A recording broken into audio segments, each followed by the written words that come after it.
नमस्कार, मैं हूं निकिता और आप देख रहे हैं सत्य हिंदी। चलिए एक नजर डालते हैं अब तक की सुर्खियों पर। समाचार एजेंसी पीटीआई के मुताबिक उपराष्ट्रपति जगदीप धनखड़ ने कहा है कि संविधान की प्रस्तावना को बदला नहीं जा सकता क्योंकि यह वो बीज है जिस पर यह दस्तावेज विकसित होता है। उन्होंने कहा कि भारत के अलावा किसी अन्य संविधान की प्रस्तावना में बदलाव नहीं किया गया, लेकिन इस प्रस्तावना को 1976 के 42वें संविधान संशोधन अधिनियम द्वारा बदल दिया गया था। इसमें समाजवादी, धर्मनिरपेक्ष और अखंडता शब्द जोड़े गए थे। वहीं इससे पहले आरएसएस सर कार्यवाह दत्तात्रेय होसबोले ने गुरुवार को एक कार्यक्रम में कहा था कि समाजवादी और धर्मनिरपेक्ष शब्दों को आपातकाल के दौरान संविधान की प्रस्तावना में शामिल किया गया था और इन्हें प्रस्तावना में रहना चाहिए या नहीं, इस पर विचार किया जाना चाहिए। दत्तात्रेय होसबोले के इस बयान के बाद कांग्रेस ने आरोप लगाया कि आरएसएस और भाजपा की सोच ही संविधान विरोधी है। कांग्रेस ने सोशल मीडिया प्लेटफॉर्म एक्स पर लिखा कि ये बाबा साहेब के संविधान को खत्म करने की वो साजिश है जो आरएसएस और भाजपा हमेशा से रचती आई है। पाकिस्तान के खैबर पख्तूनख्वा प्रांत में शनिवार को एक आत्मघाती हमले में कम से कम 13 सैनिक मारे गए हैं, वहीं 10 सैनिक बुरी तरह घायल हैं। यह हमला उस वक्त हुआ जब एक सैन्य काफिला उत्तर पश्चिमी जिले नॉर्थ वजीरिस्तान से गुजर रहा था। यह इलाका अफगानिस्तान की सीमा के करीब स्थित है और लंबे समय से आतंकवाद प्रभावित रहा है। हमले में आत्मघाती हमलावर ने विस्फोटकों से भरी गाड़ी को काफिले से टकरा दिया, जिससे भारी धमाका हुआ। इस हमले में कई जवान गंभीर रूप से घायल भी हुए हैं। अब तक किसी संगठन ने इस हमले की जिम्मेदारी नहीं ली है। कनाडा ने चीन को बड़ा झटका दिया है। कनाडा सरकार ने आदेश जारी कर चीन की एक बड़ी कंपनी को देश में चल रहे सभी ऑपरेशंस को बंद करने को कहा है। मीडिया रिपोर्ट्स के मुताबिक कार्नी सरकार ने राष्ट्रीय सुरक्षा को देखते हुए ये कदम उठाया है। कनाडा की उद्योग मंत्री मेलोनी जॉली ने शुक्रवार को बताया कि सरकार ने चीनी सर्विलांस उपकरण बनाने वाली कंपनी हिकविजन को कनाडा में बंद करने का आदेश दिया है। उन्होंने कहा कि हिकविजन का देश में काम करना राष्ट्रीय सुरक्षा के लिए खतरा होगा। मेलोनी जॉली ने कहा कि यह फैसला कनाडा के सुरक्षा और खुफिया एजेंसियों की ओर से दी गई जानकारी के आधार पर लिया गया। हिकविजन कंपनी पहले ही कई इंटरनेशनल जांच एजेंसियों की रडार पर रही है।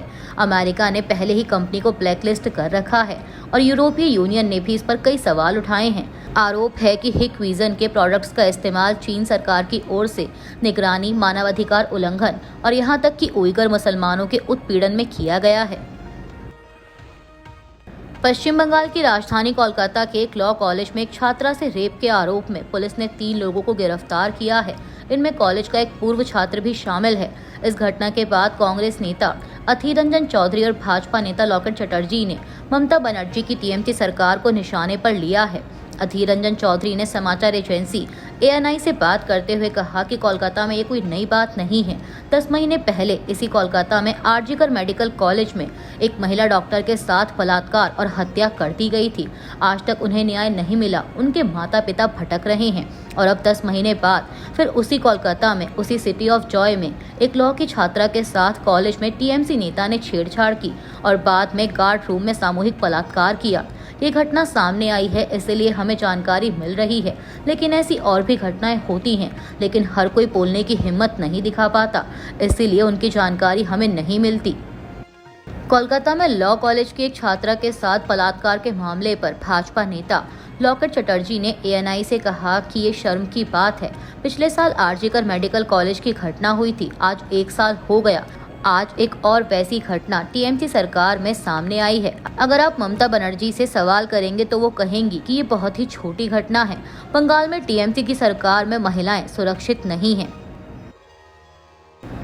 कोलकाता की लॉ छात्रा से गैंगरेप के मामले में टीएमसी सांसद कल्याण बनर्जी के बयान ने एक नया विवाद खड़ा कर दिया है। उनके बयान पर न सिर्फ विपक्षी दलों ने कड़ी आपत्ति जताई है, बल्कि आम जनता में भी नाराजगी देखी जा रही है।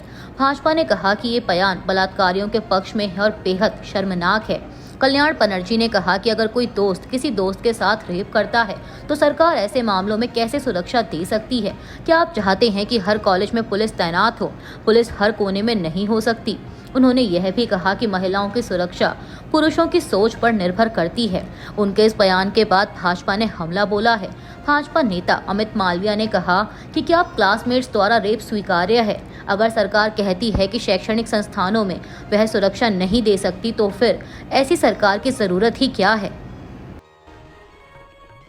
राष्ट्रीय महिला आयोग ने पश्चिम बंगाल के मुख्य सचिव को पत्र लिखकर दक्षिण कोलकाता सामूहिक बलात्कार मामले में तत्काल कार्रवाई करने और राज्य पुलिस से सहयोग करने का निर्देश दिया है, ताकि अधिकार पैनल के सदस्य और पीड़िता और उसके परिवार के बीच बैठक हो सके। एनसीडब्ल्यू की अध्यक्ष विजया रहाटकर ने इस घटना को गंभीर बताया और कहा कि इसने सार्वजनिक चेतना को झकझोर दिया है। महिला अधिकार पैनल ने शुक्रवार को मामले का स्वतः संज्ञान लिया। इसने पीड़िता की सुरक्षा, सम्मान और भलाई के लिए गहरी चिंता व्यक्त की और त्वरित संस्थागत प्रतिक्रिया की आवश्यकता पर बल दिया। आरजेडी के सांसद सुधाकर सिंह ने कहा है कि चुनाव आयोग भाजपा की बी टीम के रूप में काम कर रहा है। सुधाकर सिंह ने समाचार एजेंसी पीटीआई से कहा कि इलेक्शन कमीशन एक मॉडल डेवलप कर रहा है। इलेक्शन कमीशन भाजपा की बी टीम के रूप में काम कर रहा है। जब लोकसभा चुनाव में महाराष्ट्र में एनडीए की हार हुई तो वहां पर इंडिया ब्लॉक को सत्ता में आने से रोकने के लिए 70 लाख नए मतदाता जोड़ दिए गए थे। वही काम दिल्ली में हुआ। सुधाकर सिंह ने आगे कहा कि ठीक वही काम बिहार में चुनाव आयोग करना चाहता है। कांग्रेस और आरजेडी के समर्थकों का नाम वोटर लिस्ट से निकालकर फर्जी वोटर लिस्ट तैयार कर रहा है। आरजेडी नेता तेजस्वी यादव ने भी इससे पहले चुनाव आयोग पर टिप्पणी की थी। तेजस्वी यादव ने सोशल मीडिया प्लेटफॉर्म एक्स पर लिखा कि बिहार में आगामी विधानसभा चुनाव से पहले निर्वाचन आयोग द्वारा अचानक विशेष गहन पुनरीक्षण की घोषणा अत्यंत संदेहास्पद और चिंताजनक है। वहीं तेजस्वी यादव की टिप्पणी पर प्रतिक्रिया देते हुए बिहार के उप मुख्यमंत्री विजय कुमार सिन्हा ने कहा कि आरजेडी की मानसिकता संविधान और संवैधानिक संस्थाओं के खिलाफ है। आरजेडी की मानसिकता संविधान विरोधी है। वे संवैधानिक संस्थाओं का अपमान करते हैं और उनके प्रति भ्रम की स्थिति पैदा करना चाहते हैं।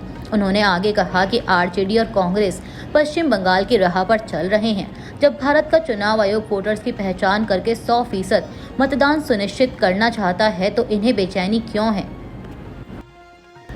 ईरान इसराइल के साथ हाल के 12 दिनों के संघर्ष के दौरान मारे गए अपने 60 लोगों का राजकीय सम्मान के साथ अंतिम संस्कार कर रहा है। इनमें उसके बड़े सैन्य कमांडर और परमाणु वैज्ञानिक शामिल हैं। इसराइल ने इन्हें हाल के संघर्ष के दौरान मार दिया था। तेहरान के एंगेलाब स्क्वायर के पास ईरानी झंडे में लिपटे ताबूतों को मृत कमांडरों की तस्वीरों के साथ रखा गया, जिनके चारों ओर बड़ी तादाद में लोग मौजूद थे। इससे पहले लोगों से इसमें हिस्सा लेने की अपील करते हुए एक मीडिया अभियान भी चलाया गया था। प्रशासन ने इसमें लोगों को आने की सहूलियत देने के लिए फ्री बस और मेट्रो सर्विस शुरू की और सरकारी दफ्तरों को बंद कर दिया। अंतिम संस्कार के दौरान काले कपड़ों में बड़ी संख्या में लोग मौजूद थे और नारे लगा रहे थे। लोग ईरानी झंडा लहरा रहे थे और मारे गए लोगों की तस्वीरें पकड़े हुए थे। अभी के लिए बस इतना ही। बाकी की खबरों के लिए बने रहिए सत्य हिंदी के साथ। Copyright disclaimer under Section 107 of the Copyright Act 1976. Allowance is made for fair use for purposes such as criticism, comment, news reporting, scholarship, and research. Fair use is a use permitted by copyright statute that might otherwise be infringing